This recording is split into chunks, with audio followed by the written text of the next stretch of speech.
Good morning, Hillel.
Hi, Naftali.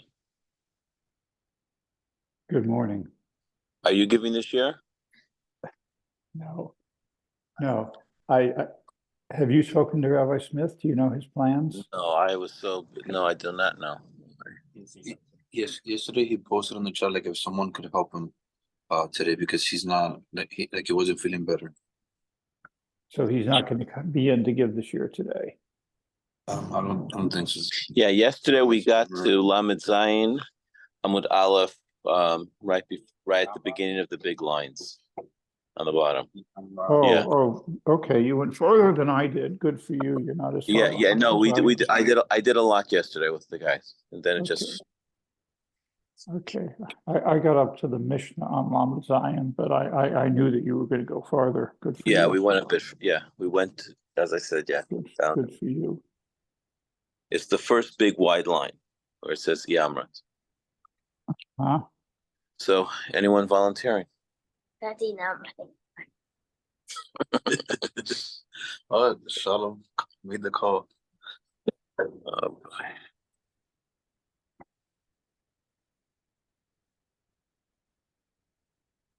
Whatever. Okay, so I'm just gonna, as I kind of, as they say, winged it because I have not looked at the Gemara at all. But I mean, well, we could each kind of help each other out. Yeah, we helped out. Okay. Which Gemara are you using, Moishi? So today now I found the the Mesifta. Which one? Yeah, Mesifta. It's Hebrew, whatever. Just okay. So when it comes to the missing words, maybe you are. No, official. Well, no, he's not feeling well. Yeah, I'm not even remotely prepared. I know. None of us are. Well, I'll try to do better than that. Okay, so we're on Lamed Zayin. Okay, Lamed Zayin Amud Aleph. So in the Mishnah, we're talking about, there was a whole interesting thing yesterday. Can an animal do tshuva and change? Right. Can have chazara? Talking about. And there was a machlekes there if it says eino muad or ve'eino muad. In other words, the extra vav is usually identifying can it change or not. So now the Gemara is saying vi amart. Now, if you're saying bishlema ve'eino muad, then that's like Rav Zvit. If you're saying with the extra vav,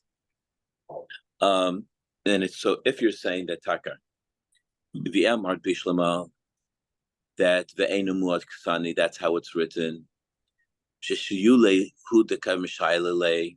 In other words, and here he's saying that the students were the ones who asked Rav Yehuda what's the halacha of it, and they were asking if the animal is muad for Shabbos and not muad for weekdays.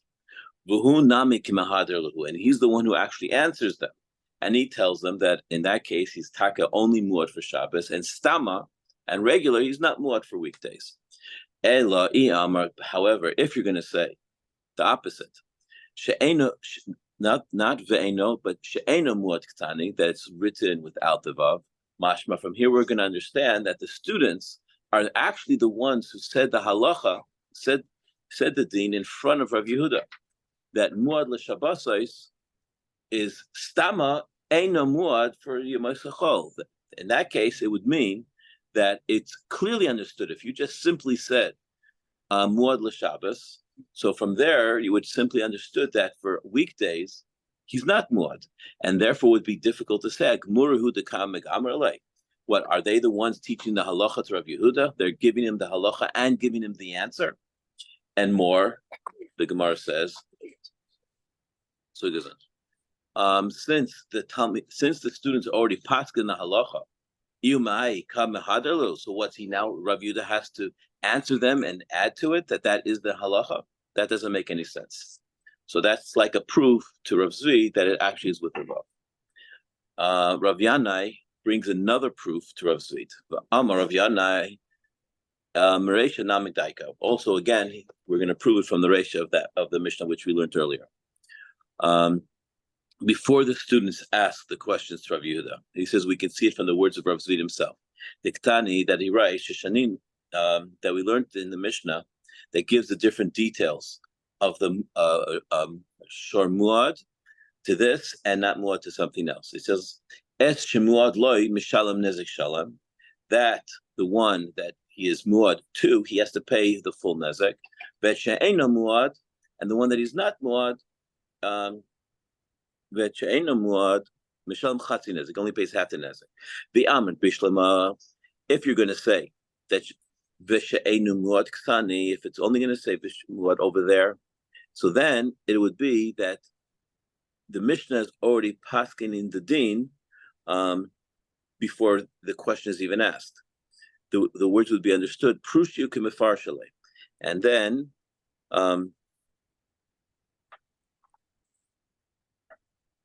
This is complicated. Sorry. I'm trying to. I'm getting a pass here. I understand. That's written in V'she'eno muad. Oh, so then it's understood V'she'eno muad, and the Mishnah continues to explain it. Yeah, so that it's simple. It's not that complicated actually. But if you're saying rather than V'she'eno muad, you're actually saying She'eno muad, which means you're already identifying the answer. So in those words, the halacha, the Mishnah already paskin the halacha in that way. And if that case, why do you need any more in the Mishnah? You've already paskin. In other words, the way the Mishnah dictated the Resha has to be that you're left room for other options in the Mishnah. Because if you turn around and say Eino muad as a halacha, then it's clear. If it's not this, it's not that. Yeah. And okay, that's me giving a clap. Yeah. Okay. So it actually seems again like before. Some of the things are actually more simpler than they really are. So why more? Why do you have to say et she'einu muad l'shalem nezek shalem v'she'einu muad l'shalem chatzi nezek? Why? Because we never even learned yet about that the short time plays half the nezek, and so therefore you have to say it's v'she'einu muad until the end of that Mishnah.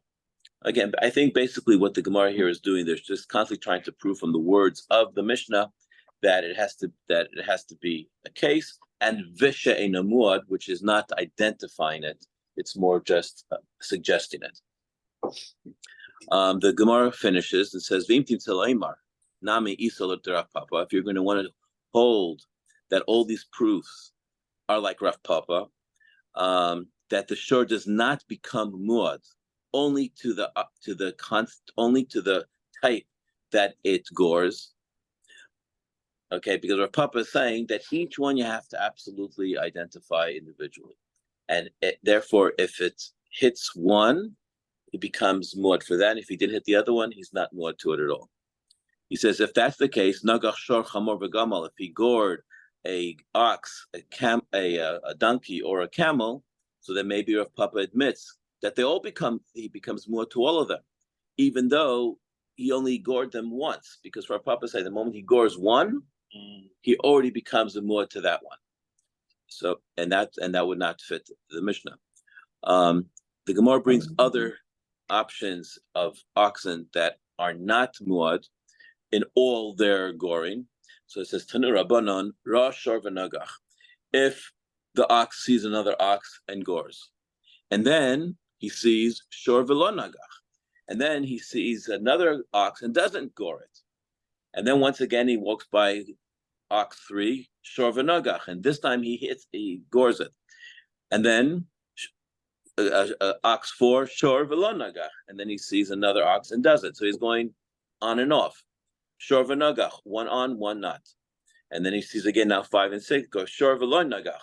So the Gemara says Nasa muad l'serugin. It's a very unique type of being forewarned, and that is that he will only gore the second one. How is it serugin?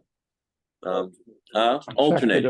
Oh, alternate. Yeah, alternate. So not every ox that gores. Right, not every ox gores, exactly. Sometimes it wins the war with doing tshuva. Yeah, it does tshuva, and then it gets a heart, kicks it in again. Okay. It's lidilugim, it skips. And then he says lishvarim, and that could be the same thing with other oxen that he only becomes part of it. They bring another brisa, and muad l'serugin about being forewarned in l'serugin. You use the word, no? Alternate. If a person sees an ox and he gores it, and then he sees a hamar v'lo nagach, he sees a donkey and does not gore it. Sus, he sees then a horse v'nagach, gamal v'lo nagach, he sees a camel and doesn't gore it. Pered is a mule v'nagach.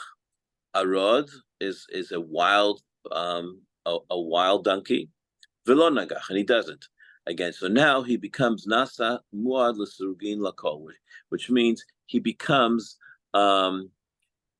forewarned in First. No, alternate. I don't know. I can't remember that word. I think I'm Spanish. Actually, What? you just call a rud a wild donkey? Yeah, Thank you. Appreciate it. yeah. It's a wild donkey. There are not many of them, but there are. I've seen them. Yeah. There are at least 9 of us. Yeah. Listen, when you were as a kid, I used to go to school riding on a donkey, so I would know the different types of donkeys that were out there, and if it was a mule and whatever. Okay, but life. Okay, Ibailu. So the Gemara is now asking questions about being alt and muad in an alternating way.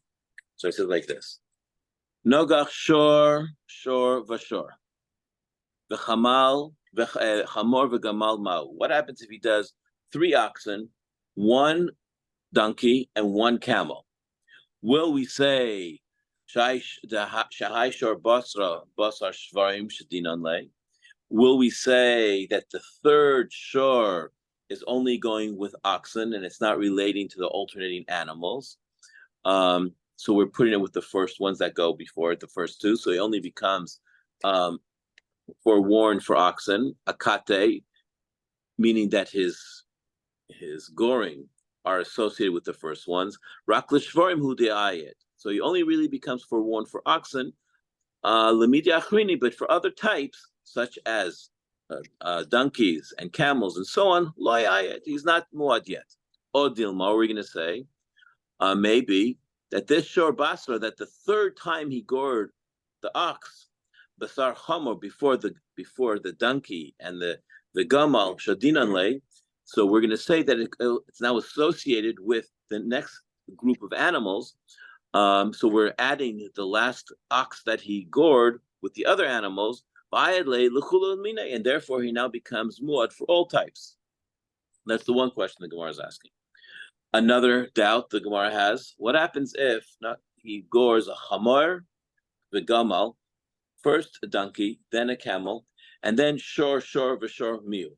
So now he has 3 oxen after that. Ha'im noimar, are we going to turn around and say shahai shor kama v'sar chamor v'gamal shadina lei? Are we going to say that the first oxen is associated with the first 2 animals, and therefore he becomes muad for all?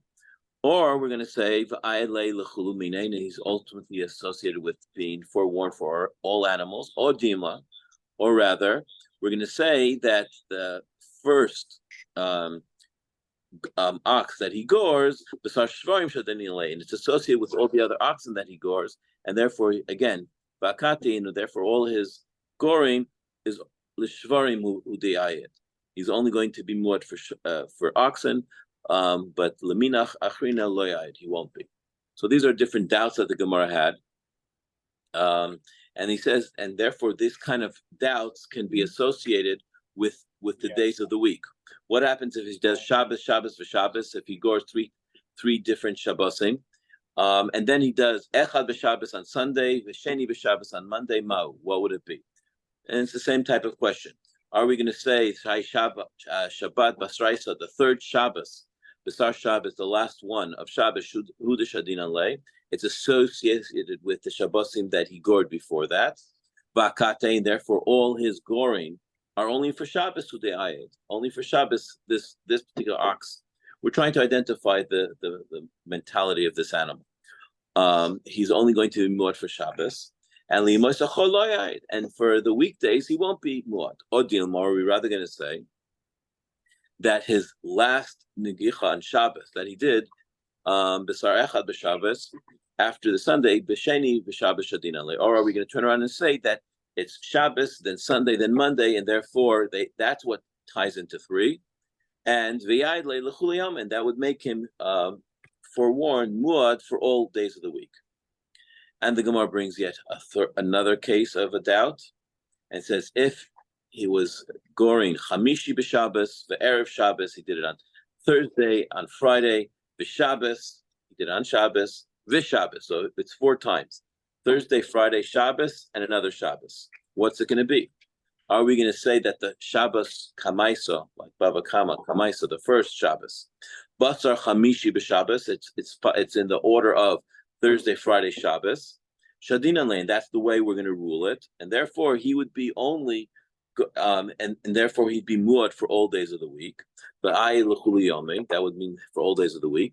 Or Dilma, or rather, we'll say Shah Shabbos Kamaisa, that the actual first Shabbos now, when he starts to gore, the Sar Shabbos is before the rest of the Shabbos that are coming up, Shadina Lane. That's how we're going to judge it. Well, Shabbos Hudiayat, and he's therefore going to be only muad for Shabbos. Take all these questions, you don't have an answer. So that's why. Okay. Kind of reminds me of like in statistics, you have like these cases that are like very extreme, like outliers. Like if you have a situation where you have like a number between like 40 and 60, but there are other numbers like 3 or like 92 or something like that. Like, should we consider those types of cases, which are like very uncommon? Yeah. I guess it's like a idea of like. And I wonder how common this would be, that it was like so. But I gather when it comes to Yitzhahara, there's no Nishkin Kashas.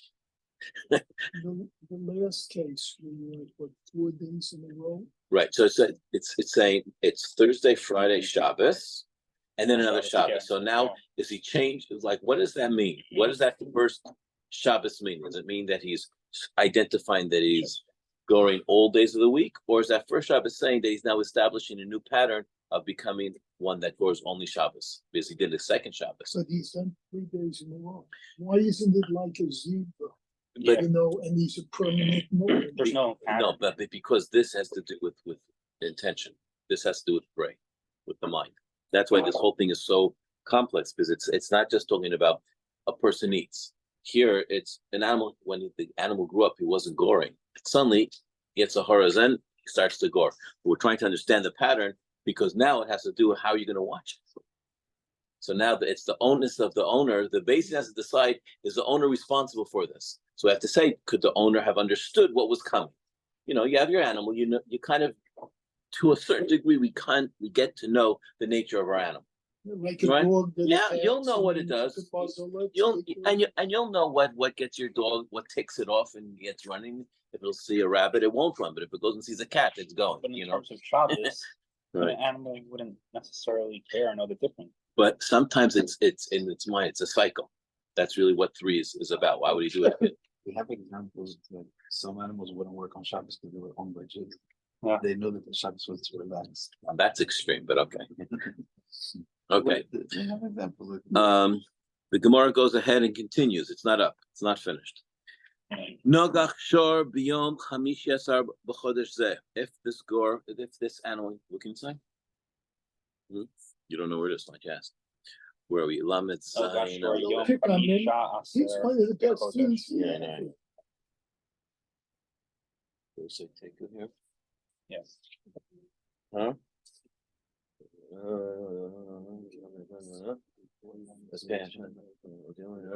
Take them. No, right over here. Okay.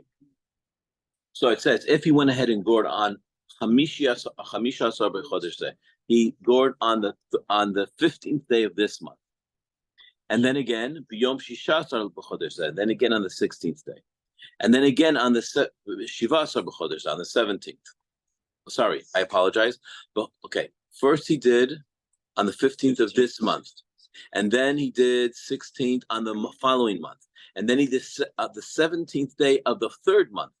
Plukta de Rav Shmuel. This now we're opening up a case of an argument between Rav and Shmuel about deciding a veses about a woman's cycle.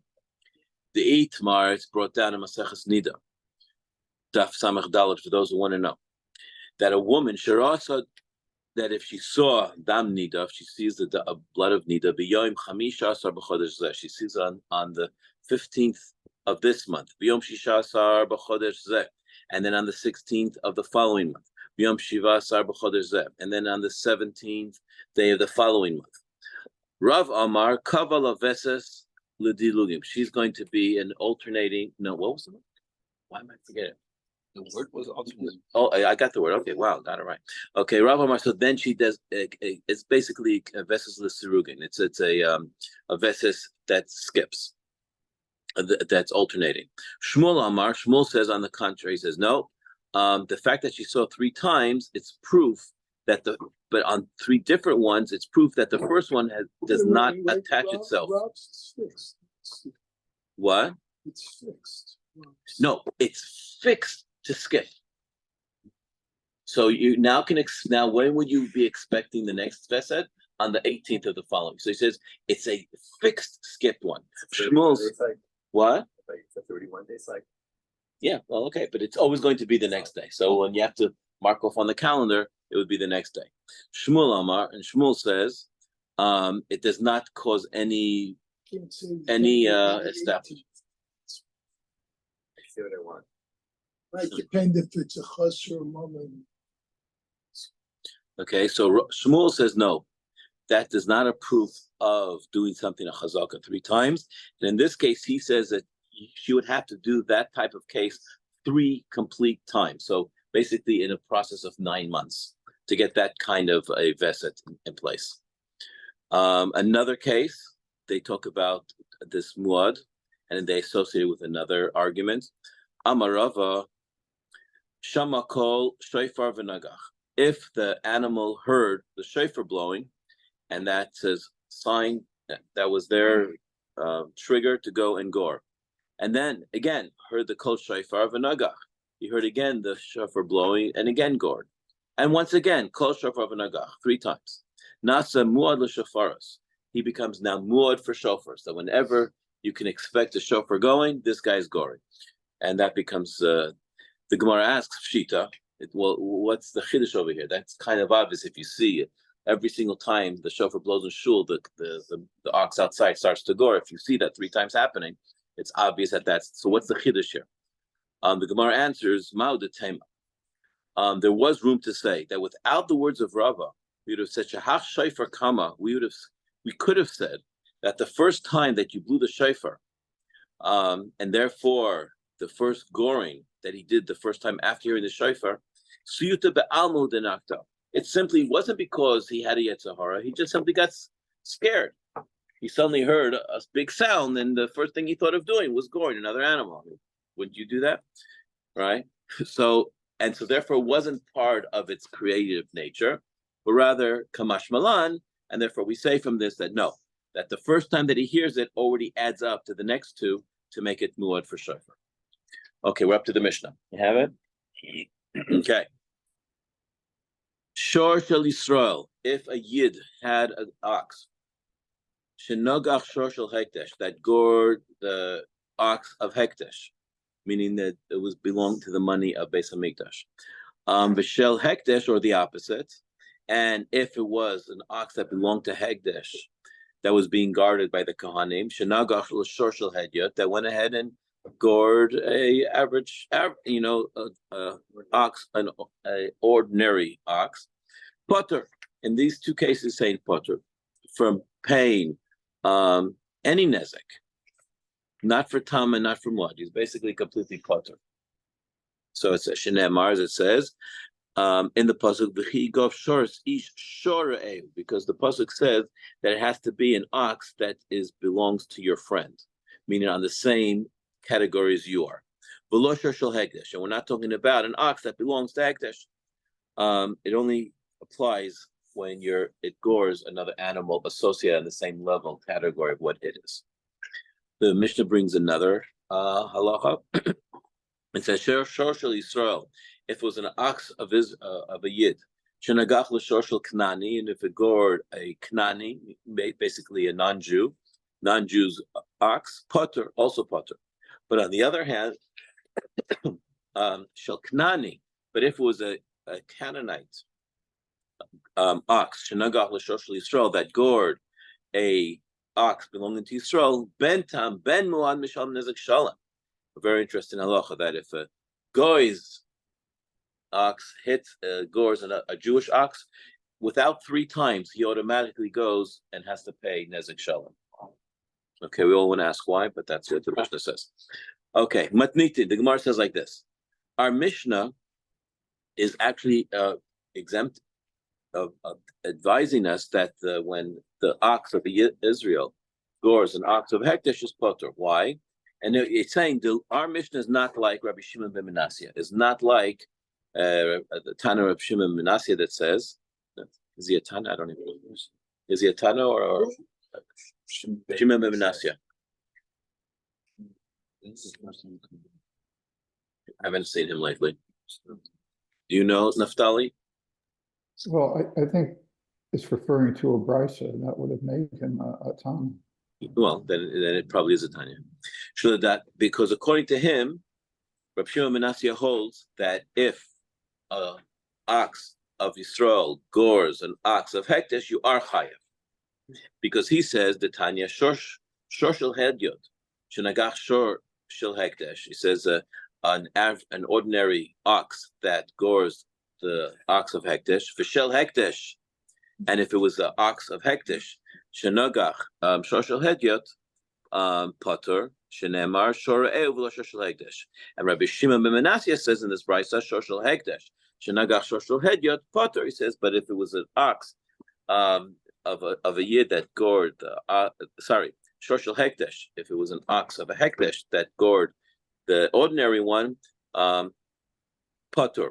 However, from there you could deduct shel hedyot. He says shenagach shor shel hekdesh ben tam ben mamish nezek shalom. So Rav Shimon ben Nasya has one exception to this rule, and it is that if the ox of a yid gores the ox of a of hekdesh, you are chayav. You have to pay nezek shalom on the first time, without 3 times, which is contrary to everything we've learned here. And in the reasoning of Rav Shimon ben Nasya, the Gemara says, Amrei, where they asked, the yeshiva asked, what's his reason? Ma'ika Sava Rav Shimon. How does he explain, therefore, the word Re'eu? Because Re'eu basically means your friend. It has to be in the same category. So he says, I Re'eu dafka, because if he's holding that Re'eu, like the Mishnah holds, to exempt Hekdesh or anything else, then in that case, afilu shel hedyot shenagach shel hekdesh should be potter. That if the hedyot, if it was an because that's going to be contradicting Rav Shimon ben Nasya, that if it was the ox belonging to a yid that gored the ox belonging to hekdesh, it should be potter because it says re'eu. And if he holds re'eu like that, and if he holds that re'eu lav dafka, re'eu doesn't mean so specifically, and it's not coming to exempt hekdesh. It means simply maybe friends, but it could be hekdesh. It could be your friend and someone that you're associated with that is holding the hekdesh, and therefore afilu hekdesh nami kinogach the hedyot lichayev. Because if that's the case, why does he turn around and say that it would be potter? It doesn't make sense. B'chitema, and if we're trying to solve this contradiction in the word re'eu, according to Rav Shimon ben Nasya, that we'll say shalo'olam kesova re'eu dafka. That if we will say that he actually always agrees that re'eu is the only one that if you gore, you'll be obliged to pay. And therefore, if a hekdesh gored a hedyot, an ordinary one, he would be potter, because it says re'eu. Miu the hedyot kinagach the hekdesh hainu tamad mechayev. But in the case that Rabbi Shimon ben Nasya was referring to, when an ordinary ox gores the ox belonging to a hekdesh, why would his reason to be chayev, even though there's no pasuk for that, mishum de kamaisile, because he is learning that it should be chayev from a kal v'chomer of the hedyot. So he's learning this from a kal v'chomer. And what's the kal v'chomer? Uma hedyot shenagach shel hedyot chayev.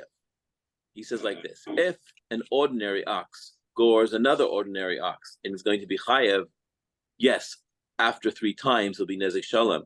But kinogach l'shor shel hekdesh lo kol sheken mechayev, he would say that shedayolo vo min adin lios kanidon. No, sorry. Okay, hold on. So he would say because the shor shel hekdesh is a more severe, a more difficult, a more higher level. In that case, wouldn't it be so much more so that it would be chayev? And that's why he's much more machmir on it. So the Gemara asks then, but when you're learning something from the light to the more severe, you can't be mechayev it more than what you learned from. That's one of the rulings. Okay, so malahalan, when it talks about a ox that ordinary that gored another ordinary, first it's tam, and he pays only chatzi nezek. Also over here hachinami.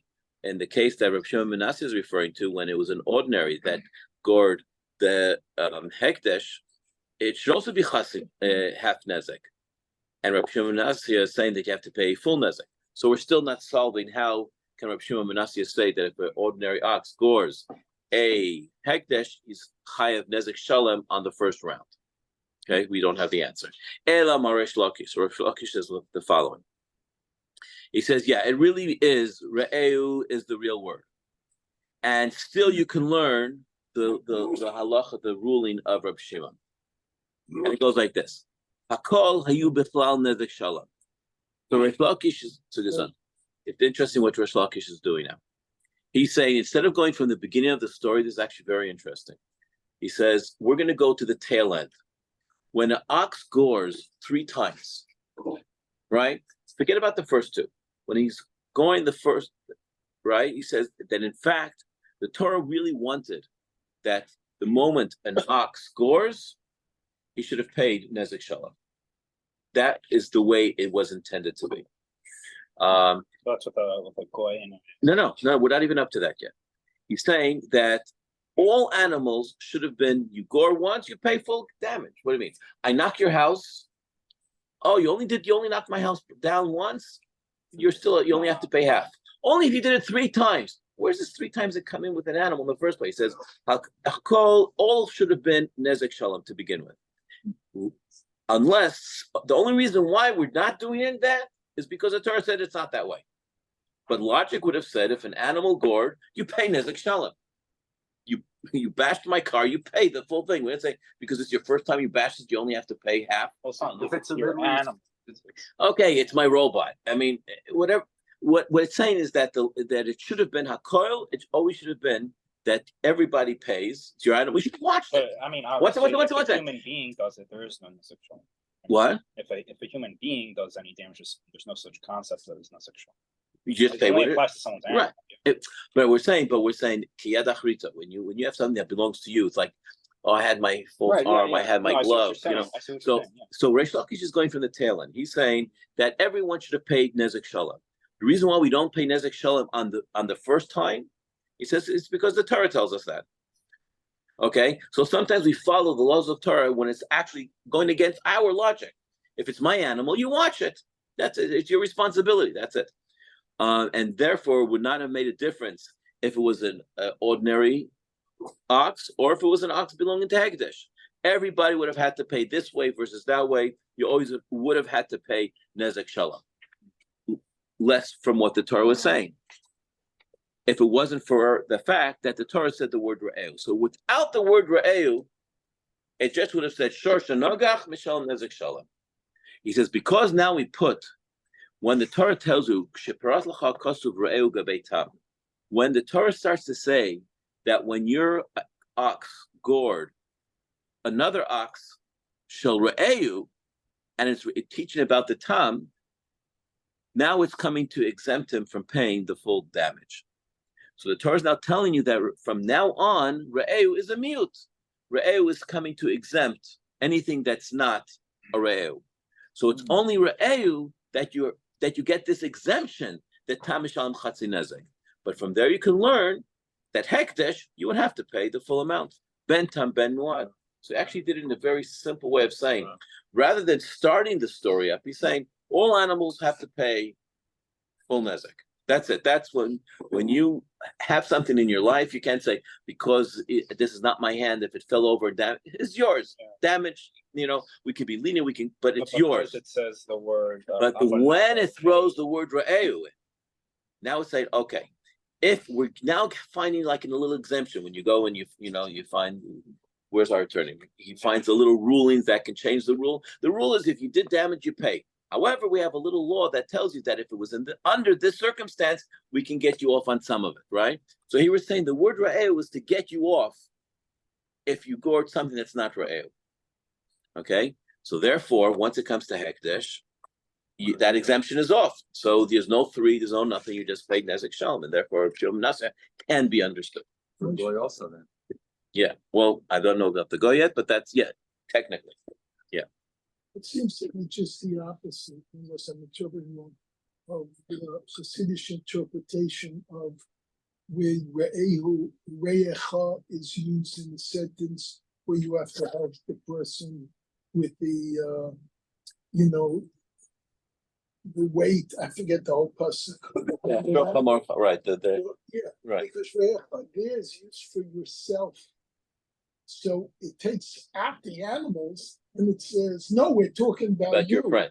And here and we're using re'echa because you instead yourself to go to the animal. Well, if you think of it, shorecha, that's why, if you think about it, you're right. And that's why the Torah says, because he's your friend, it's your friend. Half damage. It was not that your animal sees your friend's animal and that's it, my animal, I'm out to gore him. Shorecha, that's where we give the leniency, in fact. So you're actually right in the back end. That's why we say that you do not pay nezek shalom on the first round, because it's shorecha. So it kind of fits into your logic. I'm glad you said that because now I'm totally confused. Let's just go. No, but what you Let's said go on. actually makes sense. Is this Because the strictly- shorech, that's why you only, why? Because you only have to pay half nezek now. That's because we're saying it's shorech. Is this strictly talking only like about hektish or just hektish, non-hektish? Doesn't matter. No, that's what it's saying. So that's what's the only when it's re'echa do you have the leniency according to Rav Shimon ben Asya. And okay, let's just finish the part about the Dean Ken. But if you're not going to say that, Reish Lakish says, and you're going to turn around and say that even a shor of hekdesh will be exempt as well. So nichtov krai lahai re'eu gabe muad. Then it should have used. When does it say? Here's very interesting. When is the word re'eu used in the Torah? It's only using it in the case of a tam, when this animal was not pre-warned and it did the first time. That's when it uses re'eu. When it comes to muad, when an animal's already done it 3 times, it doesn't say v'chinagach shor es ish re'eu on the 3rd time. So therefore, the exemption is not existing on muad. It's existing on the 1st time. Because you have no friends anymore. At this point, they see him and they run. Right. So okay. So now we say we've learned in the Gemara. It's a new case, I think. Shor shel Yisrael, shenagach shor shel Kanani potter. We learned in the Mishnah. We said that if it was a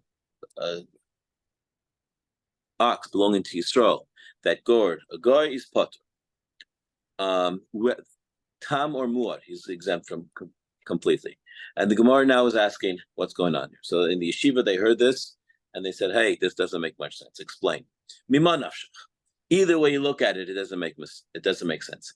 Re'ehu, if you're saying that re'ehu, your friend, that's referring to an ox that caused damage. Dafka, it has to be dafka re'ehu, and it's coming to exempt anyone who's not re'ehu.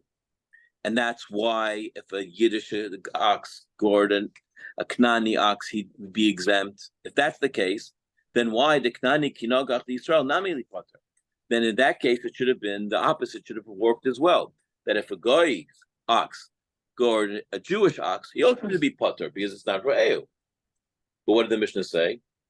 The opposite of that, right? It said that if a goys hit us, got to pay the whole thing. Okay, so that doesn't make sense. If re'eu simply means only your friend, so it should have applied to the second part. The re'eu, and if we're saying that re'eu lav dafka, it's not coming to exempt the Knanis versus Yisrael.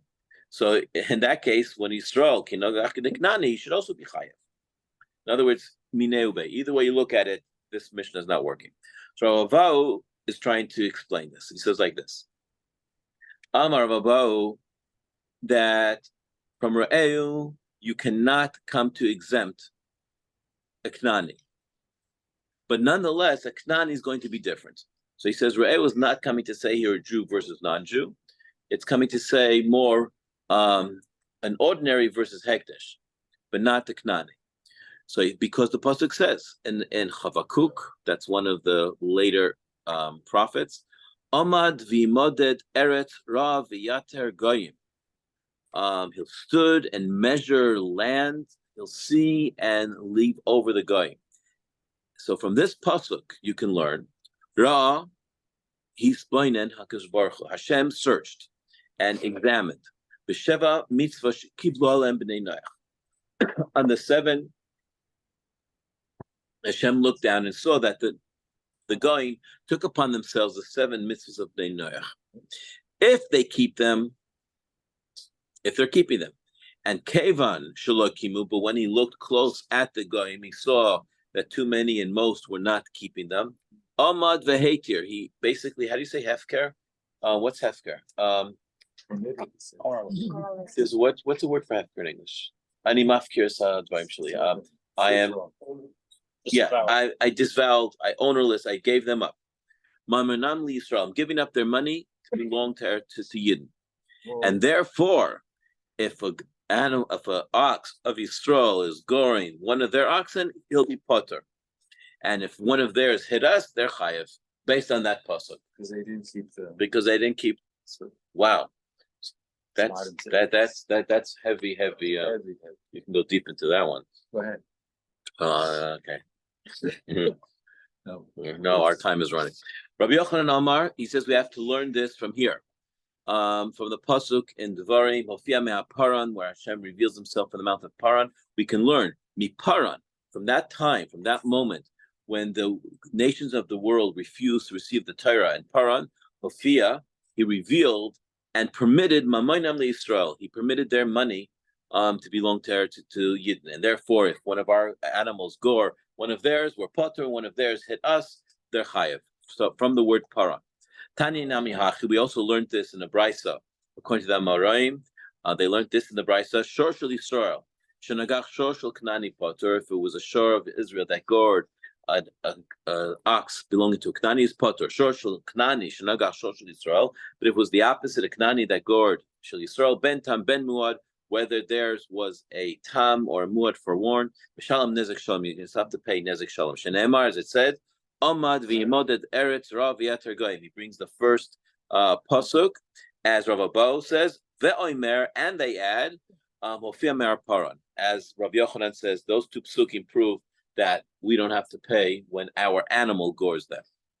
The Gemara asks, "My ve'oimer, why are they adding another pasuk? Why do you have to add it? If the first pasuk does the job, why do you have to bring the second one?"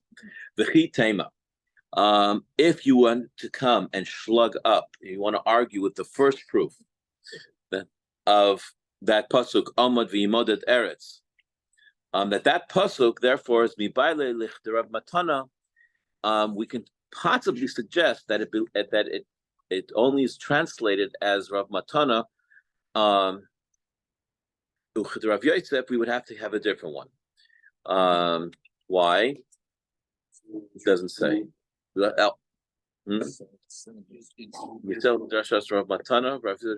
said there's something coming up further which I haven't read yet. You got to stop. Okay, we'll stop at Tashma.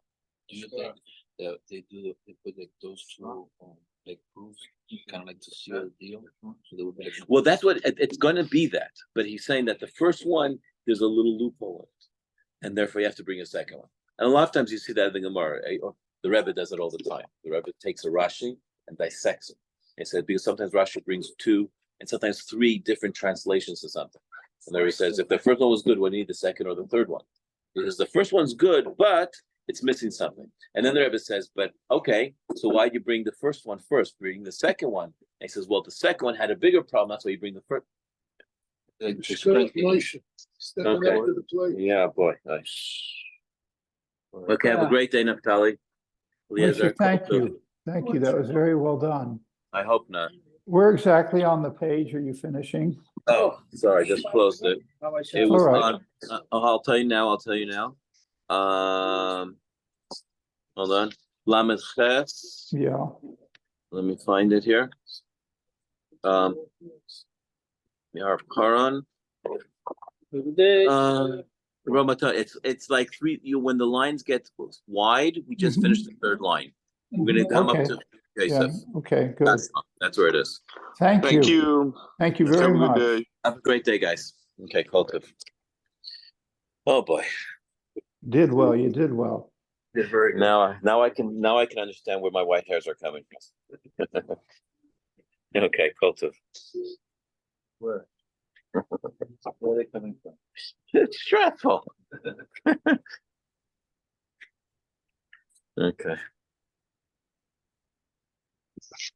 Yeah.